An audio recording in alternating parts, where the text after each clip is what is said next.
There is a silent lever that controls every result in your life. It's not your talent. It's not your goals. It's not even your habits. It's who you believe you are. Because no matter how hard you try to change your life, you will always return to the thermostat setting of your identity. Your results will never rise higher than the person you think you are. That's the secret most people never discover. You don't get what you want. You get what you are. Your identity is like a costume you forgot was a costume. You put it on so long ago, you now believe it's your skin. But it's not. It's stitched together from old comments, woven from childhood feedback, tightened by failures you took personally. And every day, you wear it. You wake up into a role, not a reality. You say, I'm just not confident. I'm always procrastinating. I've never been good with money. I'm not the type to succeed big. You think these are facts. They're not. They're just rehearsed sentences. Scripts you've repeated so many times, your mind etched them in stone. But here's the truth you're ready to absorb now, deeply and permanently. Identity is not discovered. It's designed. You don't find yourself. You build yourself. Like an architect draws blueprints. Like a sculptor chips away everything that doesn't belong. Imagine your identity as a castle. Stone by stone, it's been built over decades. Each stone is a belief. Each brick is a behavior. Each window is a viewpoint you've chosen to adopt. Some of the stones are beautiful, strong, reinforced. They hold you up. But some were laid by accident. Beliefs you didn't choose, but accepted. Patterns you inherited, not created. The problem? You're still living in that castle, even if it's filled with dark rooms and leaky ceilings. But now you're realizing something powerful. You are the owner of this castle. And it's never too late to rebuild. The brain is plastic. The mind is programmable. And every time you repeat a behavior or a belief, your identity grows around it like vines around a trellis. This is called the law of identity repetition. Whatever you repeat, you reinforce. Whatever you reinforce, you become. Say, I'm not good with money, long enough, and your subconscious wires that as a command. Act timidly long enough, and your brain decides you're a shy person, whether or not that's true. But here's the most important part, you can flip this. You can begin today, tonight, right now, to install a new identity, like upgrading the software of your mind. Think for a moment. Who would you be without your old limitations? What if you never heard the phrase, you're too sensitive, or you're lazy, or you'll never be successful? What if none of that was ever coded into your identity? Who would you become? That version of you, the upgraded version, already exists. They're not out there. They're in here, waiting to be activated. The secret is this: you don't wait until you feel like that person. You begin to act like that person, and the feeling follows. This is how identity is shifted. From the outside in. From action to belief. From decision to reality. Every sentence that starts with, I am, is a psychological command. I am tired. I am stuck. I am not good enough. These are not harmless phrases. They're orders to the subconscious. But you can redirect that command. I am focused. I am a finisher. I am a leader. I am disciplined. Say it. Repeat it. Act on it. And your brain, like a loyal assistant, begins gathering evidence to prove it's true. That's not self-help fluff. That's neuroscience. Let's make this practical. Here's how you shift your identity starting now. 1. Decide the new version of you. Don't overthink it. Who is the version of you who already lives the life you want? Name 3 qualities they have. Make it simple. Make it clear. For example, I am decisive. I am disciplined. I am resilient. That's your new script. Your new DNA. 2. Speak as if it's already true. Speak the identity, even before you believe it. When you say, I am disciplined, your subconscious leans forward, eager to obey. Every repetition carves a deeper groove in your mind. 3. Act like them for just one day. Don't commit for life. Just try being this new version of you for one day. Ask, what would the disciplined version of me do right now? What would the confident version of me say? What would the focused version of me ignore? Then do that, not because you're faking it, but because you're activating it. 4. Gather proof and reinforce after each win, no matter how small. Log it mentally. I finished the task. That's what a disciplined person does. I spoke up. That's what a confident person does. I didn't quit. That's who I am now. This is called identity stacking. One win becomes 2. 2 becomes momentum. Momentum becomes a new self-image. 5. Starve the old identity. Stop feeding the version of you that you're leaving behind. Don't say their phrases. Don't follow their routines.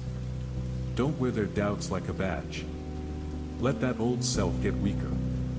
Let them fade. Your identity is a garden. You're the gardener. Every thought you allow to grow becomes a tree. Every belief you feed becomes fruit or poison. Most people inherit weeds. You're choosing to plant something better. You're not pulling weeds endlessly. You're planting trees so big, the weeds don't matter anymore. You outgrow your old self, not by fighting it, but by becoming someone greater. You become what you decide to be. Let this truth settle deep into your subconscious. You don't rise to your goals. You fall to your identity. If you want to change your life, you don't need to try harder. You need to shift who you believe you are. Not tomorrow. Not when you're ready. Not when it's convenient. Now. Right here, in this very breath. Say it in your mind now. I am the architect of my identity.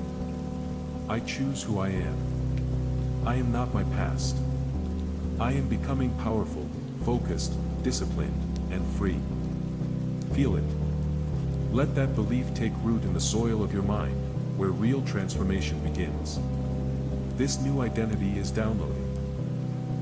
With each breath you take, your subconscious is absorbing this message. You're no longer a victim of the past. You are a designer of the future. You are now someone who acts. Someone who decides.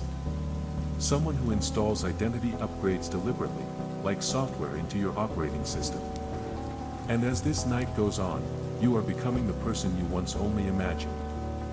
Not because you hoped it would happen, but because you chose. You don't act according to the truth. You act according to the truth you believe. And what you believe about yourself, your strengths, your flaws, your potential, is etched deep into your subconscious as your self-image. It's the internal mirror you glance at before making every decision. Most people never question that mirror. They live trapped inside a version of themselves they didn't consciously choose. But you're here now, listening, because you're no longer most people. And what you're about to understand will shift everything. Because once you change your self-image, the world must change with it. The invisible blueprint that shapes everything. Every house is built from a blueprint. No matter how hard you try to rearrange the furniture or paint the walls, the layout won't change unless you change the original plan. Your self-image is that plan. The unseen blueprint that dictates how much money you feel comfortable earning, how much love you think you deserve, how confident you allow yourself to be, what kind of future you unconsciously expect you might consciously want success. But if your self-image is designed for struggle, you'll sabotage yourself the moment progress shows up. You'll pull back, delay, distract yourself, or somehow convince yourself you're not ready. That's not laziness. That's misalignment. Because your subconscious will always pull you back to the level of the person you believe you are. The mirror is lying. but you're believing it. Here's the uncomfortable truth. You didn't build your original self-image. It was built for you. Every comment from a parent, every reaction from a teacher, every moment you felt rejected, unseen, or inadequate. Those moments formed the first reflection you saw. And when you saw it enough times, you started to believe, this is just who I am. But it wasn't who you are. It was just a distorted reflection. A mirror filled with cracks, dirt, and someone else's fingerprints. Yet even now, after all this time, you may still be staring into that same dirty mirror, thinking it's telling you the truth. It's not. And today, you get to clean it. Better yet, you get to replace it. You will never outperform your self-image. People don't rise to their goals. They rise, or fall, to their self-image. That's why motivation is never enough. You can be inspired for a week, a day, even an hour. But if your internal mirror still reflects someone who's unworthy, undisciplined, or not that kind of person, no level of hype will change your trajectory. What's needed isn't louder motivation. It's a quiet, deliberate transformation of your default identity. Because the truth is this, consistency isn't hard when it feels like who you are. The secret to permanent change. Identity congruence. There's a force in your brain stronger than motivation, talent, or even willpower. It's called congruence. Humans have an innate drive to act in ways that are consistent with their self-image. If you believe you're a healthy person, you'll automatically reject junk food, not out of willpower, but out of identity. If you believe you're a writer, you'll find yourself writing, not because someone told you to, but because that's what a writer does. And that's the key. When you align your habits with a new self-image, consistency becomes automatic. This is how real change happens. From the inside out, not by forcing new behaviors, but by upgrading the identity those behaviors come from. How to build a new reflection. Let's get practical now. Here's how you start changing the reflection in your internal mirror, permanently. 1. Choose the identity you want to grow into. Don't pick outcomes. Pick identity. Not, I want to lose weight, but I am a healthy person. Not, I want to write a book, but I am a disciplined writer. You are planting seeds here. Each new identity begins as a whisper. 2. Define the standards of that identity. Once you choose a new self-image, define how that person behaves. For example, a healthy person doesn't miss workouts. A focused person shuts off distractions. A confident person speaks up. These aren't goals. They're standards. Non-negotiables that shape the new you. 3. Rehearse the identity. Every single day. Mental rehearsal rewires the subconscious. Every time you say, I am a focused person, and act accordingly, you reinforce that belief. It's like adding a layer of paint to a new reflection. With enough layers, the old image fades completely. 4. Track wins, not effort. Most people look at what they didn't do. You'll do the opposite. Every time you follow through, even in a small way, tell yourself, that's like me. You stuck to your schedule. That's like me. You stayed calm in a tough conversation. That's who I am now. You made a bold decision. Of course. That's me showing up. These are not throwaway thoughts. They're commands that reshape your internal mirror. 5. Let the old reflection fade. The old self-image will fight back. It will whisper things like, who do you think you are? This won't last. This isn't you. Recognize that voice for what it is. Echoes from a broken mirror. You're not that reflection anymore. And you don't owe loyalty to an outdated version of yourself. The real you was there all along. Here's what you must understand. You're not creating a fake version of yourself. You're revealing the real one, the one that was buried beneath doubt, criticism, and years of unconscious programming. You're not pretending. You're remembering. You're not inventing confidence. You're stepping into the confidence you were born with. The truth is, the person you're becoming isn't new. They've always been there, waiting to be chosen. Your environment will begin to reflect you once your self-image shifts. Something strange happens. People treat you differently, opportunities appear where there were none, life begins to mirror your new internal state because your external world is always catching up to your internal identity. You don't chase change. You become it. And the world adjusts to fit. This is the ultimate power. You no longer need to force change. You simply live from the new mirror. And that reflection becomes reality. Let this idea soak deep into your subconscious. You are no longer a slave to your past self-image. You are the artist holding the brush. You are painting a new reflection, and every brushstroke matters. Each consistent act is another coat of color. Each decision reinforces the frame. Each night of sleep embeds it deeper. By tomorrow, you'll wake up just a little more aligned. A little more certain. A little more you. The real you. The one who has always been waiting in the mirror, ready to be seen. You don't need more time. You need more motion.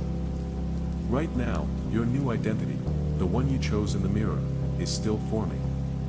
It's soft clay, not yet hardened. And that means it needs proof. Evidence. Reinforcement.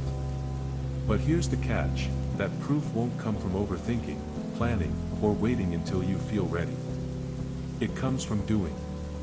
And not just doing perfectly, but doing imperfectly, quickly, and repeatedly. This is how you gain power. This is how you build unstoppable momentum. This is how change sticks. Because the truth is, the universe rewards speed far more than it rewards precision, especially in the beginning. The myth of getting it right, most people never change. Not because they're lazy. Not because they're incapable. But because they're waiting for the perfect moment to begin.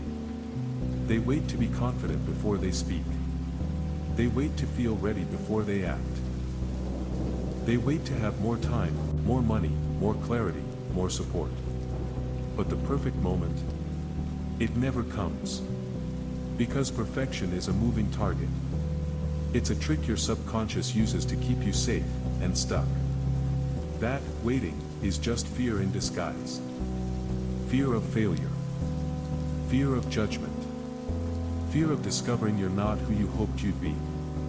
But here's what you must understand, the only cure for fear is motion. Fear feeds on inaction. It grows in silence.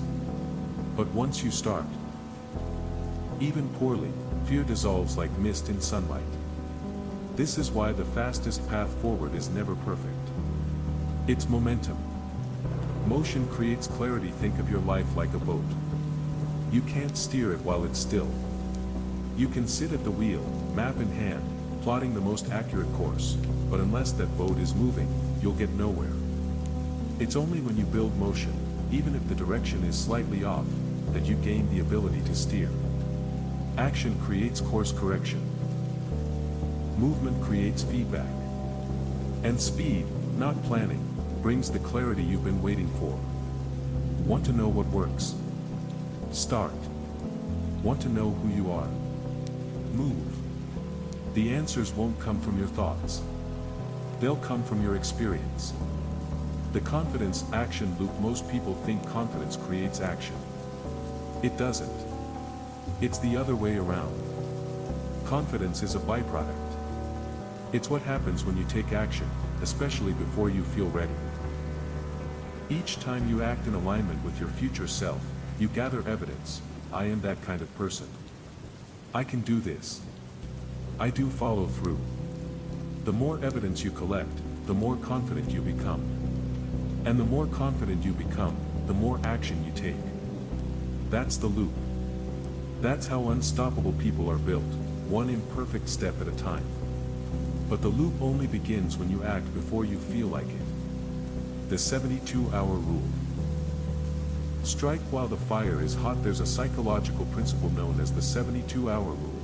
If you don't take action on a new idea or decision within 72 hours, the likelihood you'll ever do it drops to near zero. That's because your emotional energy fades. Your subconscious returns to old patterns. And the window for change silently closes. But here's the good news, you don't need to complete a project. You just need to begin. Send the email. Book the call. Make the list. Take the first, smallest step. Don't worry about the whole staircase. Just take the first step now, while your decision is still alive. Because once that fire cools, so does your momentum. Don't be afraid to be messy. Perfectionism is just fear wearing a nice suit. It sounds noble, I just want to get it right. But underneath, it's almost always about avoiding embarrassment, avoiding failure, or avoiding judgment. But here's what's true, you will mess up. You will look awkward at times. You will do it badly before you do it well. That's not failure, that's proof you're moving. If your early attempts aren't a little sloppy, you waited too long to start. Every master was once a beginner. Every confident speaker once mumbled. Every successful entrepreneur once fumbled their first sale. You're supposed to be rough in the beginning. It means you're in motion, and that's where all transformation lives. Motion becomes identity. Earlier, we talked about how your self-image is shaped by what you repeatedly do. But the only way to build that repetition is through momentum. Speed forces behavior. Behavior shapes identity. And identity locks in change. When you act quickly, you tell your subconscious, this is who I am now. This matters. I follow through. Each rapid decision becomes a vote for your future self. And those votes stack fast. In a month, your life can look wildly different, not because of one massive decision, but because of hundreds of tiny ones made quickly, without hesitation. Your brain loves closure. There's another reason speed works so well. Your brain craves closure. It hates open loops. Unfinished business. Loose ends. When you act fast and close the loop, even if the outcome isn't perfect, your brain relaxes. It builds trust in you. It stops questioning your ability to execute. This creates mental freedom. No more guilt. No more energy drain. No more internal battles. Instead, you operate from decisiveness and clarity, and that reinforces the self-image you've been working so hard to build. How to build momentum starting tonight. You don't need to overhaul your life tonight. You just need to begin moving faster in small, specific ways. Here's how. 1. Decide quickly. Even on small things, train yourself to make fast decisions. Don't dwell on what to eat, what to wear, what task to do first. Decide, act, move. Build the muscle. 2. Shrink the action until it's impossible to resist. Don't aim to write a book. Aim to write one sentence. Don't aim to meditate an hour. Just sit and breathe for 60 seconds. Small actions done now are worth more than big ones later. 3. Reward motion, not outcome. Celebrate the act of starting, not how well it went. Every time you take action, reinforce it. That's like me. This is who I am now. I move quickly. Your brain will believe it, and soon, that will become the truth. You can always fix, but you can't fix nothing. A messy draft can be edited. A rough idea can be shaped. A poor attempt can be improved. But a blank page? You can't fix that. You can only start. The person you want to become isn't waiting for perfect conditions. They're waiting for you to stop hesitating. So take the shot. Send the message. Make the offer. Book the session. Record the video. Do it badly if you must. Because in the end, action taken imperfectly will always beat action delayed indefinitely. Let this thought echo in your mind as you fall asleep tonight. I don't wait to feel ready anymore. I move. I begin. I build momentum. And once I'm in motion, nothing can stop me. Speed is your new advantage. Momentum is your new superpower. And tonight, your future accelerates, not because you planned it perfectly, but because you're finally in motion. You've set goals before. Everyone has. Lose the weight. Make the money. Start the business. And maybe you even started strong, for a week or two. But then, something happens. You stall. You slip. You stop. And you're left asking the same question every time, what's wrong with me? But that's the wrong question. The right one is this, what was I depending on?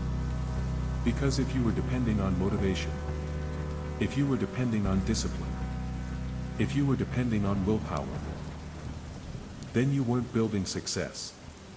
You were renting it. Why goals fail, even when you're serious, most people believe that having a goal is enough. They write it down, visualize it, even feel excited about it. But goals are outcomes, not systems. They're the destination, not the vehicle.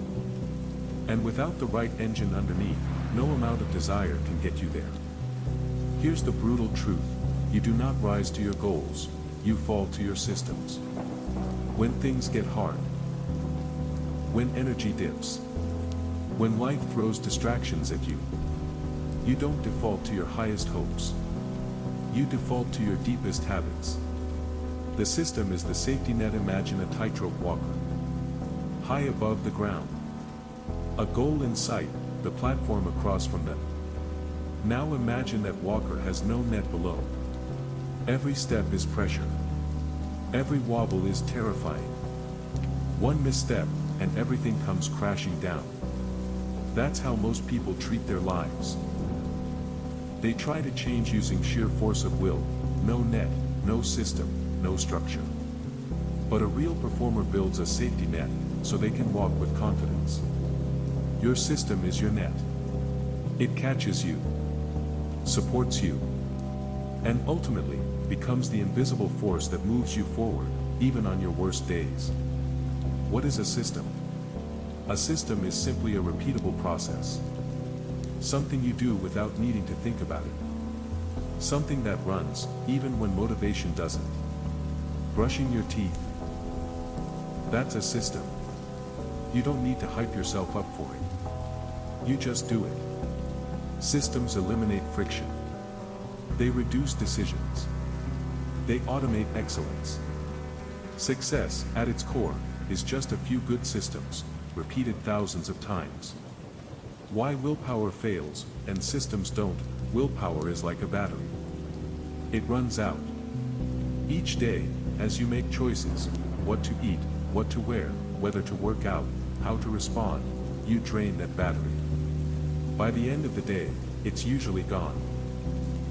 That's why you can start strong in the morning and completely fall apart by evening. It's not that you're weak. It's that you're human. But systems bypass willpower. They take the decision out of your hands. They make the right choice the easy choice. And when the path is frictionless, action becomes automatic. Identity is reinforced through systems. In Chapter 2, you learn that your self-image changes when your actions change. But how do you sustain those actions? Systems. Your daily processes are physical proof to your brain of who you are. If you get up at 6 a.m. and read 10 pages, your brain sees you as a disciplined learner. If you go for a walk every evening, your brain sees you as someone who takes care of their body. If you sit down to write for 30 minutes every day, your brain sees you as a writer. These actions aren't about the result. They're about who you're becoming. And the more you repeat them, the more locked in that identity becomes. Build systems for the person you're becoming. Here's the shift. Stop asking, what do I want to achieve? Start asking, what kind of person would naturally achieve that? Then build systems that person would use. If you want to be wealthy, study the daily behaviors of the wealthy. If you want to be fit, copy the routines of people who are. If you want to be creative, look at how creators structure their day. Don't just copy their goals, copy their systems. Because when your daily habits match your desired identity, success becomes inevitable. The 4 laws of effective systems. If you want a system to last, to become part of your identity, it needs 4 key ingredients. 1. make it obvious. Don't hide your new habit in the back of your mind. Design your environment so the habit stares you in the face. Leave your book on the pillow. Put your running shoes by the door. Place your journal on your desk. Make action the path of least resistance. 2. Make it easy. Start small. Insultingly small. Don't write a chapter, write a sentence. Don't run 5 miles, walk for 5 minutes. Momentum is the goal, not intensity. Once the system is built, it can grow. 3. Make it satisfying. Your brain repeats what feels good. So reward yourself. Not with junk, but with acknowledgement. That's like me. This is who I am now. Reinforce the behavior emotionally, and it will stick. 4. Make it trackable. What gets measured, gets managed. Use a habit tracker, a checklist, a visual cue. Each time you complete your system, mark it. This builds momentum and consistency, the twin engines of transformation. Design beats discipline. You don't need more discipline. You need better design. Discipline is trying to resist the cookie. Design is not keeping cookies in the house. Discipline is trying to force yourself to write. Design is scheduling time, sitting at the same desk, and opening your notes without thinking. The most successful people don't work harder than you. They've just built systems that do the heavy lifting for them. They've made the right action the easy action, and now, it's just what they do. You can do the same. Start here. 1 keystone habit. You don't need to overhaul your life today. You just need to choose one system, one keystone habit that sets everything else in motion. A keystone habit is like a master domino. Knock it over, and dozens of other good behaviors follow. Some examples: 10 minutes of reading sparks focus, learning, and self-respect. Morning walk leads to better food choices, creativity, energy. Journaling improves clarity, confidence, and emotional control. Daily planning increases productivity, calm, and direction. Choose one. Make it stupidly easy. Then repeat it daily, no matter what. This is how identity is carved. This is how success becomes inevitable. This is how you rise, not by reaching harder, but by falling into a better system. Closing truth: goals set the direction, systems make it real. Without systems, goals are just fantasies. With systems, they become inevitable outcomes. You don't need to wish harder. You need to build better. And once the right systems are in place, you won't have to push anymore. You'll be pulled. Pulled by momentum. Pulled by structure. Pulled by the person you're becoming. You are no longer the kind of person who tries and stops. You are no longer powered by bursts of motivation. You're building something different now. You're building a life that runs on rails. There's a story you may have heard before. A general leads his army to the shores of a distant land. The soldiers step off the boats, hearts pounding, eyes locked on the unknown. The enemy is stronger. The terrain is unfamiliar. And the chances of victory? Uncertain at best. But the general, calm and resolved, gives just one order: burn the boats. Now there's no way back. No retreat. No escape. Victory is the only option. And with that singular focus, they win. This isn't just a story about war. It's a metaphor for you. Because right now, whether you realize it or not, you're still standing near the shoreline of your life, with your boat still docked. Just in case. Just in case it doesn't work out. Just in case it gets too hard. Just in case failure knocks. And as long as that option exists, you'll never move forward with everything you've got. The illusion of a backup plan, it sounds reasonable, doesn't it? Have a backup plan. Keep your options open. Don't put all your eggs in one basket. But here's the problem: options create hesitation. Hesitation weakens action. Weak action creates weak results. And weak results reinforce your doubt. Every time you leave a back door open, you silently tell your mind, this might not work. I need an exit. And your subconscious listens. You don't go all in. You don't commit. You don't fully invest in becoming the version of you that can pull it off. Because part of you is still planning your escape. This is the silent killer of success. It doesn't scream, it whispers. Why commitment is scarier than action? Most people think fear comes from the action itself, the leap, the decision, the change. But that's not entirely true. Fear comes from commitment. Because commitment means cutting off all other options. It means telling your mind, your body, your life, there is no going back. And that's terrifying. But it's also powerful.